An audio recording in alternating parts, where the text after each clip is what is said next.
Assis au coin du feu, le singe se demande: comment insuffler la vie à une entité qui n'est jamais née?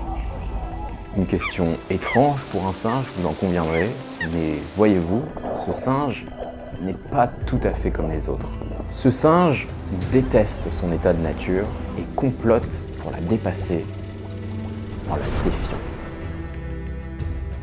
La première fois qu'un être artificiel est mentionné dans l'histoire, c'est en 3100 avant Jésus-Christ, quand les Égyptiens antiques construisaient des formes archaïques d'automates auxquels ils attribuaient des qualités humaines comme l'empathie et la sagesse. Dans les ouvrages d'historiens qui relatent la vie de ces Égyptiens, on trouve cette citation: « En découvrant la véritable nature des dieux, l'homme a pu la reproduire. » Le singe veut faire sa loi. Héphaïstos crée des automates dans sa forge et leur donne vie sous les ordres de Zeus. Un peu plus tard, le légendaire ingénieur chinois Yan Shi présente à son empereur une armée de soldats mécaniques. Puis vient le Takwin, une théorie alchimique arabe qui étudie la possibilité de donner la vie en laboratoire. Concevoir une vie, mais selon ses règles. Le genre de problème qui maintient le singe intelligent et opulent éveillé la nuit. Le genre de problème auquel il est impossible de trouver une solution. Jusqu'à ce qu'un beau jour, l'impossible se produise devant nos yeux. C'est un jour bien sombre pour le genre humain. 19 mai 97, un ordinateur, un gros tas de puces de silicium écrasé pour la première fois un homme. Et pas n'importe quel homme, Kasparov en personne, sûrement le meilleur joueur de tous les temps. Il chutait face à une machine. Le roi, écrasé et laminé, rendait les armes face à ça. 200 kilos de ferraille contre 3 kilos de matière grise. Et voici la voiture qu'on n'a plus besoin de se donner le mal de conduire, pour la raison très simple qu'elle se conduit toute seule. Comment on en est arrivé là? Comment on est passé de ça? De toute façon, il ne sert à rien de nier l'informatique. Il faut s'aligner sur ceux qui l'ont développé, au contraire. À ça? Quels sont ces métiers qu'un logiciel ne peut pas remplacer? Nous avons posé la question au plus célèbre d'entre eux, ChatGPT, qui de son propre aveu n'a pas de compétences émotionnelles. Qui sont les responsables? Quelles sont les implications pour nous qui vivons à l'ère de l'intelligence artificielle? À quoi ressemble le futur qui nous attend? C'est ce que vous découvrirez dans cette vidéo.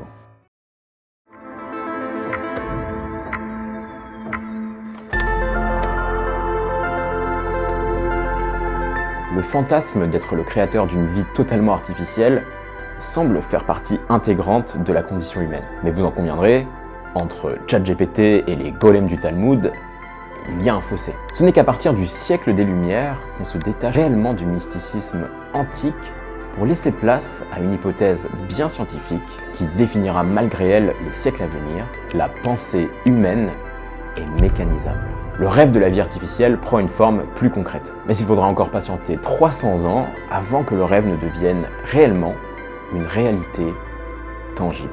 Tout commence quand un jeune militaire et une ingénieure des chemins de fer donnent naissance à Londres à leur tout premier enfant, Alan Turing. Le jeune garçon a des talents qui sont très tôt reconnus.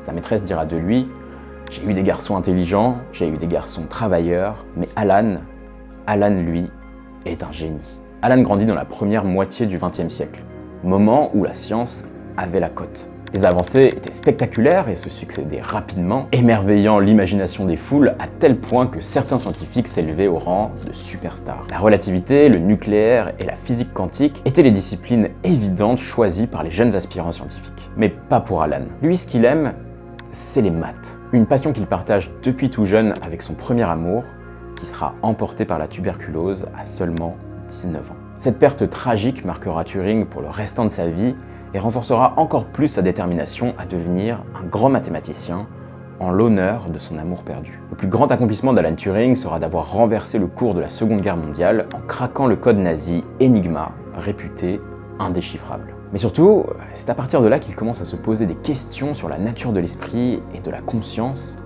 et qu'il devient matérialiste. Alors le matérialisme, ce n'est pas, comme on pourrait le croire, la tendance à vouloir posséder des objets pour se sentir bien.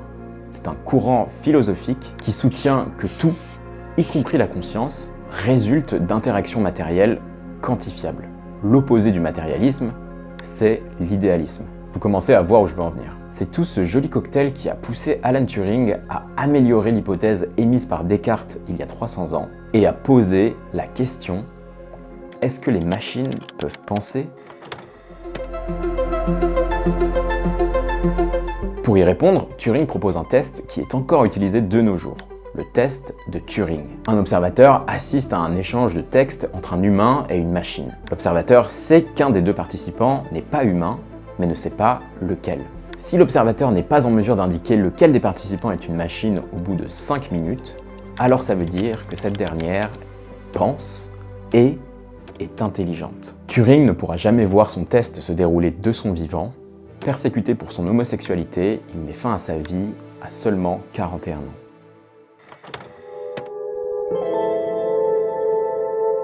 Turing est considéré universellement comme le pionnier de l'intelligence artificielle, même si ce terme n'existait pas de son vivant. La première fois que le terme intelligence artificielle est officialisé, c'est en 1956, 2 ans après la mort de Turing, à l'occasion d'un séminaire organisé par la Fondation Rockefeller. Seulement 20 personnes sont présentes, c'est pour dire à quel point le sujet est obscur. Le but du séminaire était de tester l'affirmation selon laquelle chaque aspect de l'apprentissage ou toute autre caractéristique de l'intelligence humaine peut être décrit d'une manière si précise qu'une machine peut être programmée pour le simuler. Toutes les personnes présentes ce jour ont été à l'origine de découvertes majeures dans le nouveau domaine qu'elles venaient d'inventer, l'intelligence artificielle. L'IA est maintenant officielle, organisée et financée. Des laboratoires se créent en masse aux États-Unis et en Grande-Bretagne et les avancées se succèdent. Des technologies voient le jour qui défient complètement la perception de la réalité. Il faut se remettre dans le contexte. Pour les gens de l'époque, ils voient devant eux des machines qui accomplissent des tâches qui jusqu'ici ne pouvaient être attribuées qu'au génie mystique de l'humain. Ce gigantesque amas de métal que vous voyez à l'écran est un ordinateur qui embarque une technologie qui ne permet d'exécuter qu'une tâche, séparée de la donnée en 2 catégories. C'est tout ce qu'il peut faire. Rien d'autre. Mais vous allez voir que c'est déjà impressionnant. Ça s'appelle un perceptron et celui-ci est formé pour reconnaître si le sujet d'une photo est un homme ou une femme. C'est quelque chose qu'on peut tous faire facilement, mais peu d'entre nous sont capables d'expliquer exactement comment, et encore moins de le coder dans un programme informatique classique. Le perceptron a reçu de nombreux exemples, jusqu'à ce qu'à un moment, même lorsqu'il est confronté à de nouveaux visages qu'il n'a jamais vus avant, il parvient tout de même à les distinguer. Il a appris. Le perceptron est déjà pas mal, mais ce n'est rien comparé au tout premier chatbot. Elle, et pas il, s'appelle Elisa. Elisa était un chatbot qui imitait un thérapeute. Elle lui posait des questions et on pouvait se confier à elle. Lorsque vous tapez « Je me sens triste », Elisa vous répond « Pourquoi vous sentez-vous triste ?» Mais Elisa n'est pas vraiment un modèle de langage comme ce qu'on pourrait avoir aujourd'hui. Elle utilise des modèles de phrases et des substitutions de mots-clés pour générer des réponses. Donc, Elisa rate complètement le test de Turing. Si les entrées diffèrent trop des modèles attendus, les conversations avec Elisa deviennent rapidement incohérentes. Pourtant, certaines personnes en tombent amoureux. Si vous connaissez quelqu'un qui passe de plus en plus de temps avec son ou sa petite amie IA, vous saurez que cette personne est victime de l'effet Elisa, un biais cognitif qui nous fait attribuer des traits humains à une machine.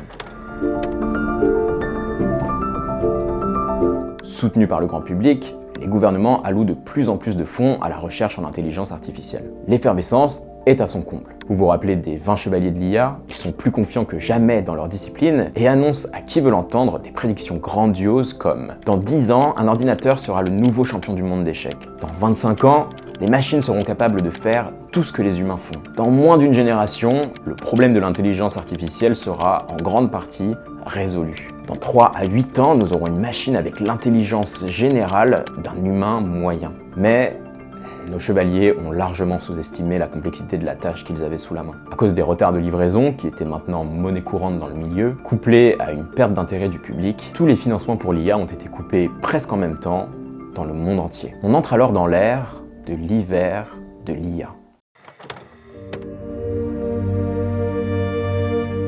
À ce stade, presque toute la confiance dans l'IA est perdue. On la considère comme un jouet scientifique qui n'a pas de réel impact et n'est capable de résoudre que les versions les plus triviales des problèmes qu'elle était censée adresser. On est encore en plein dans les 30 glorieuses, les budgets ont été réalloués, notamment dans les produits de consommation, pour faire de meilleures machines à laver. En Grande-Bretagne, la recherche en IA n'existe plus du tout. Elle a été entièrement démantelée. Bref, un moment peu glorieux pour l'IA. le seul moyen de se sortir de ce pétrin serait un miracle. Et le miracle arriva, tout droit venu du Japon. Au Japon, les gouvernements n'avaient pas perdu espoir en l'IA, bien au contraire. Et maintenant que l'Ouest était désintéressé, c'était le moment parfait pour eux pour frapper un grand coup. Ils débloquent des milliards de dollars pour développer ce qu'ils appellent un ordinateur de 5e génération. Lors de cette poursuite, une intéressante technologie verra le jour, le système expert. Un système expert est un programme qui répond à des questions ou résout des problèmes spécifiques en se basant sur la connaissance d'experts humains. Par exemple, ce conseiller en exploration pétrolière est développé pour assister les plateformes de forage dans des zones reculées. Le programme pose des questions à son utilisateur et donne des conseils pour éviter ou corriger les accidents courants dans les zones de forage. L'utilisateur peut même demander au programme d'expliquer le raisonnement derrière un conseil en tapant pourquoi. Chaque système expert se limitait à un domaine restreint de connaissances. Le plus connu des systèmes experts, c'est XCON, un programme qui analyse les besoins et les contraintes d'un utilisateur pour optimiser la configuration des composants dans un système informatique. XCON a permis à l'entreprise qui l'a développé d'économiser 40 millions de dollars par an. Autant dire que c'était un énorme succès. Pourtant, sa conception était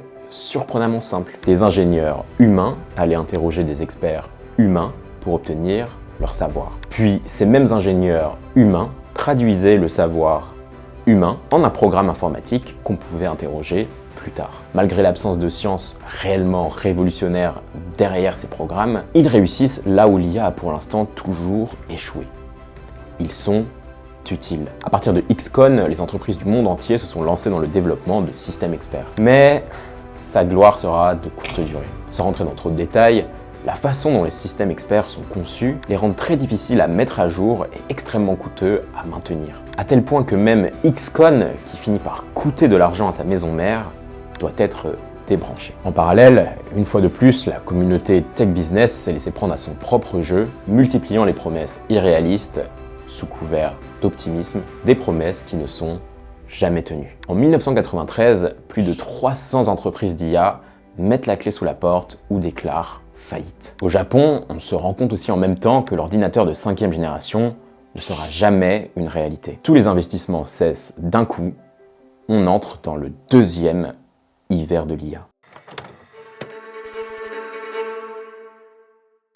Le 2e hiver de l'IA n'est pas très différent du premier, à part que les chercheurs qui y avaient déjà survécu ont développé des tactiques pour tout de même faire avancer leur discipline. Faute de moyens pour faire de la pratique, ils se concentrent sur la théorie, mais aussi sur la philosophie. Ouvertement nihiliste, le mathématicien Werner Vinge propose en 1993, la même année où toutes les entreprises d'IA font faillite, le concept de la singularité. La singularité, c'est un point théorique dans le temps où l'intellect artificiel dépasserait l'intellect humain. Cet événement causerait des changements si rapides et intenses dans la société que celle-ci deviendrait irreconnaissable pour ceux qui y avaient vécu avant la singularité. C'est un espèce de futur apocalyptique où une IA super intelligente réécrirait l'ordre politique et rendrait les humains obsolètes. Pour Werner Vinge, le seul problème à résoudre avant d'atteindre la singularité, c'est la compréhension du langage. Natural language translation, really effective, fluent natural language translation, I personally think is probably a hard problem.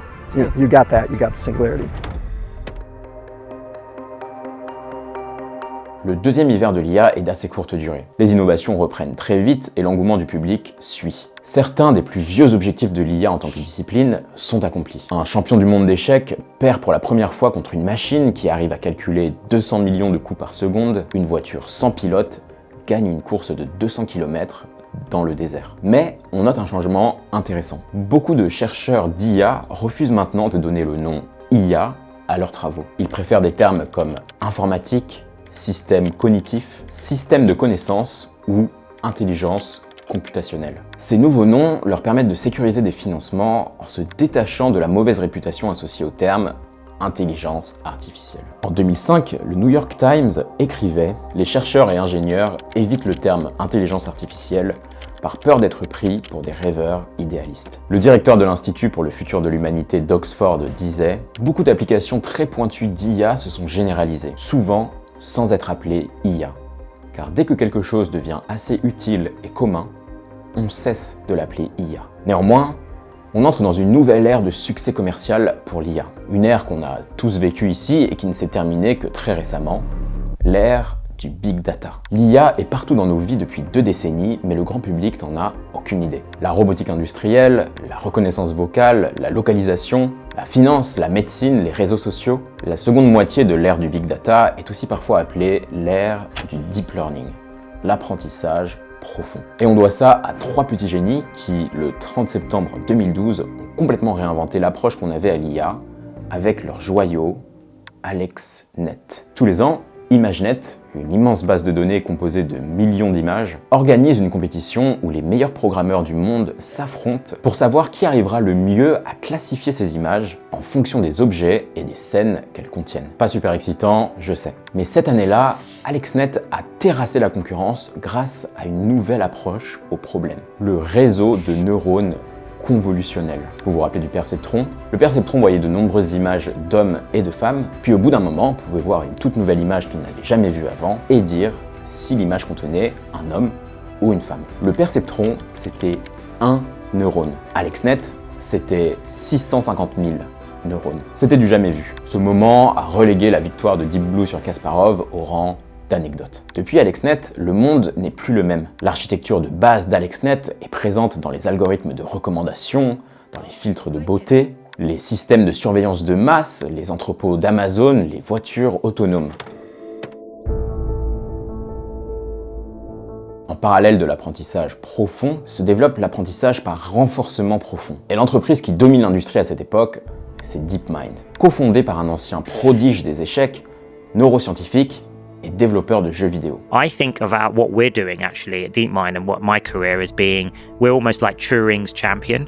So we are pushing Turing machines or classical computation to the limits. What are the limits of what classical computing can do? Sa croyance profonde est qu'il n'y a rien de métaphysique à la conscience et qu'il ne s'agit que d'une question de temps avant qu'elle ne soit traduite en langage mathématique. I would be very hesitant to bet against how far the universal Turing machine and classical computation paradigm can go.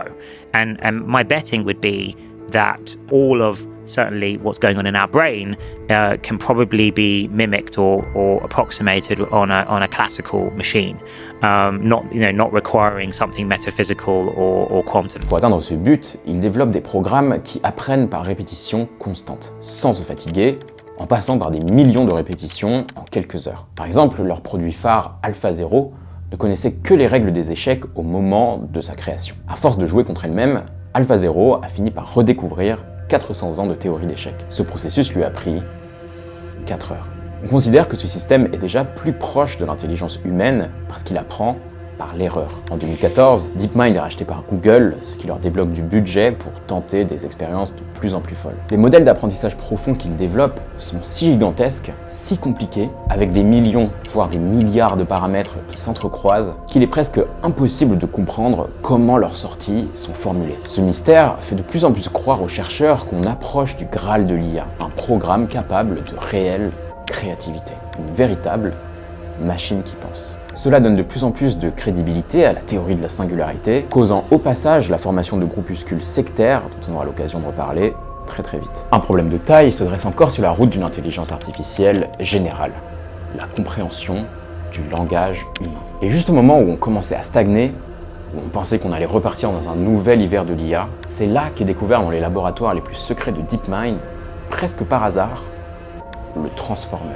Et c'est à partir de ce moment que tout est vraiment parti en couille. Bravo d'être arrivé jusqu'ici, félicitations, vous avez un temps d'attention supérieur à 72% des utilisateurs de YouTube. Sortir ce genre d'histoire prend un temps énorme en recherche, en écriture et en montage. Même si on aimerait, pour l'instant on ne peut juste pas les sortir toutes les semaines. C'est pour cela qu'on a mis en place un format plus court mais tout aussi profond sous la forme d'une newsletter hebdomadaire. Chaque semaine, on vous envoie un décryptage maison des enjeux business marketing de l'IA, ainsi qu'une curation d'actu à ne pas manquer et des tests d'outils. Profitez-en, c'est gratuit, c'est cadeau, il suffit de cliquer le lien en description ou de scanner le QR code qui s'affiche à l'écran. Retour à la vidéo.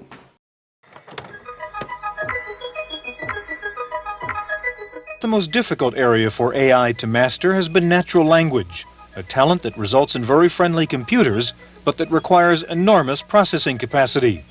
the ambiguities of syntax and context have restricted present systems to very limited applications.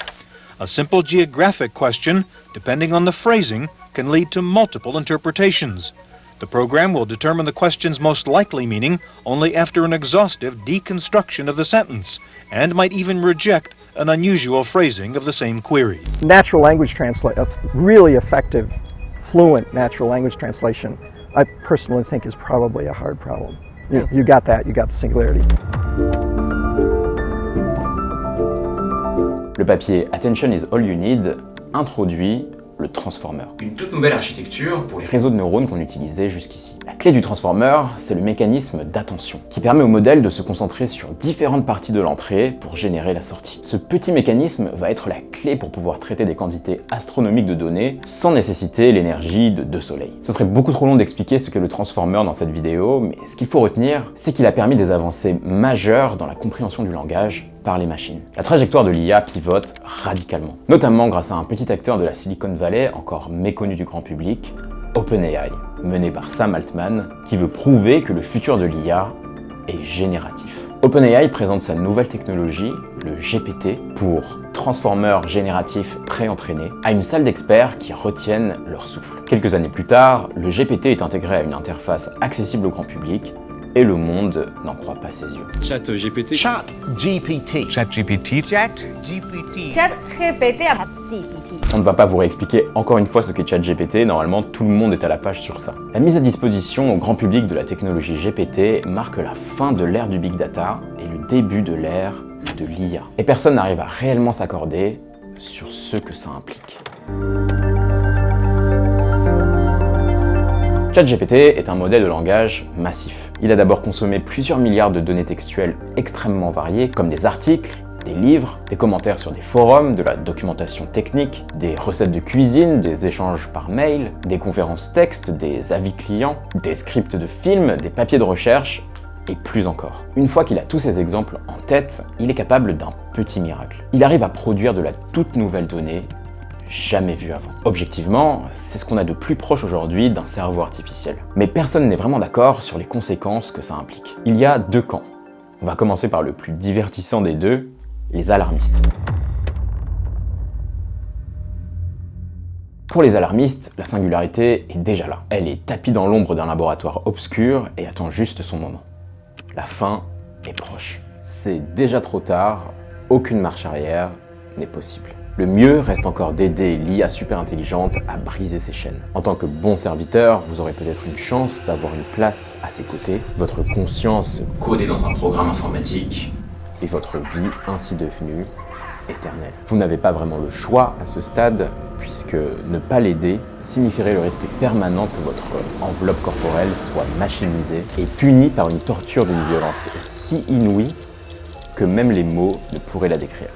Et bien sûr, tout aussi éternel. Si vous avez l'étrange impression d'avoir déjà entendu une histoire similaire quelque part, c'est normal. Je vous ai fait le pitch en accéléré des nouveaux cultes apocalyptiques qui poussent un petit peu partout dans le monde. Certains de ces cultes sont menés par des personnalités importantes de l'industrie de l'IA, comme Anthony Lewandowski, un cofondateur du programme de voitures autonomes de Google. Alors oui, de notre point de vue, on voit bien qu'ils ont recyclé la Bible et y ont ajouté une touche de techno-transhumanisme pour la remettre au goût du jour. Mais on peut tout de même se questionner sur ce que révèle le fait que ces cultes existent, les extrêmes permettant souvent de révéler les vues d'une société. L'IA est l'objet d'autant de fantasmes que de craintes. On en fait le personnage central de films, de livres, parfois elle nous aide, et parfois c'est l'ennemi. On pose des questions à la frontière entre la science et la fiction. Que se passera-t-il lorsqu'une IA dépassera les capacités humaines? Découvrirons-nous tous les secrets de l'univers? Ou serons-nous éliminés avant? Le techno-optimisme s'est doucement morphé en techno-paranoïa. Même les décideurs dans les plus hautes sphères en sont victimes. One of the main concerns here is something called AI takeoff, or fast takeoff. That the exponential improvement will be really fast, to where... Like in days. In days, yeah. The primitive forms of artificial intelligence we already have proved very useful. But I think the development of full artificial intelligence could spell the end of the human race. When we get to very powerful systems, the landscape will change. My worst fears are that we, the field, the technology, the industry, cause significant harm to the world. I think that could happen in a lot of different ways. I think if this technology goes wrong, it can go quite wrong, and we want to be vocal about that. We want to work with the government to prevent that from happening. Est-ce que leurs inquiétudes sont justifiées? Le mot d'ordre de la nouvelle course à l'armement est l'IA. On voit déjà des élections dans le monde entier se faire influencer par les deepfakes. Des drones sont maintenant commandés par le langage. Des cyberattaques d'ampleur massive sont à risque d'être lancées à tout moment.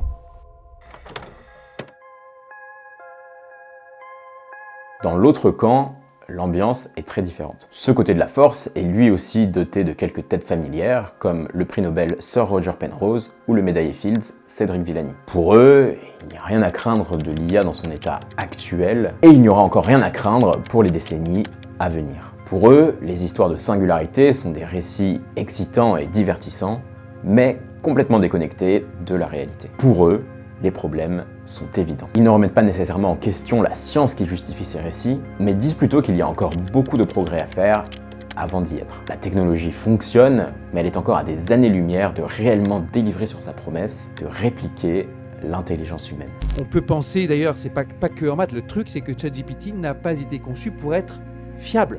C'est pas son sujet. Son sujet, c'est de converser. Et quand vous conversez avec quelqu'un, on dit quelqu'un qui a une super conversation, ça veut pas dire forcément que tout ce qu'il dit est juste. I'm trying to say that whatever consciousness is, it's not a computation. Yes. Or it's not a physical process which can be described by computation. Beaucoup d'arguments scientifiques et philosophiques sont avancés par ce camp. On a sélectionné les plus impactants pour vous. Pour faire de meilleures IA, il faut de meilleurs composants. Et aujourd'hui, les composants sont si petits qu'ils font la taille d'un atome. Et ça crée beaucoup de problèmes. Pour donner naissance à l'IA dont Turing a jadis rêvé, il faudra beaucoup d'énergie. Le genre d'énergie que seule la fusion nucléaire pourra fournir, et ça fait 50 ans qu'on nous dit que ça arrive dans 20 ans. Beaucoup de phénomènes observés dans nos propres neurones laissent à croire que la conscience implique des processus non algorithmiques et donc impossibles à répliquer par ordinateur. Il y a deux extrêmes qui s'opposent. Alors, qui a raison? Comme toujours, la réponse se trouve quelque part au milieu.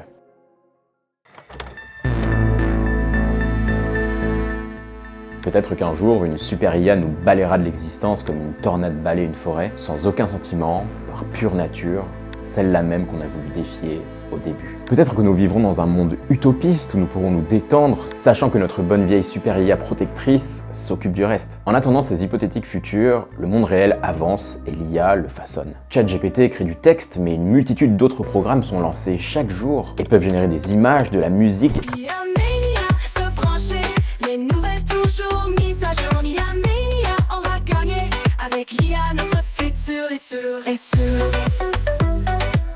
Et même des vidéos à partir de simples commandes en langage. Ça soulève une question beaucoup moins ésotérique dont la réponse est probablement plus urgente. Est-ce que l'IA va nous voler nos jobs? À quoi va ressembler le futur très proche du marché de l'emploi à l'ère de l'IA et comment a-t-il déjà commencé à morpher aujourd'hui? Si vous souhaitez voir l'analyse basée sur la science la plus complète sur le sujet de la transformation du marché de l'emploi à l'ère de l'IA, cette vidéo est faite pour vous.